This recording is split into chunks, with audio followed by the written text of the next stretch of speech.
Hello, in front of me I've got CS2. In this video I'll show you how to change MVP music.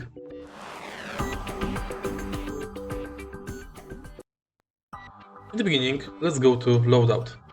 Right here we can select Equip CT or Equip T. Go to Music Kit and here is the default music kit. To get new music kits, go to Store, General, and here you can buy music kits from current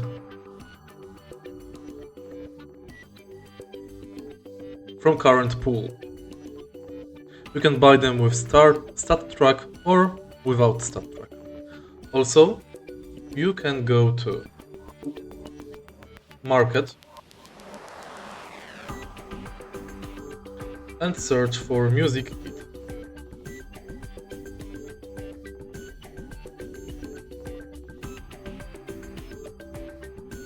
Buy the music kit and then simply equip it in Loadout.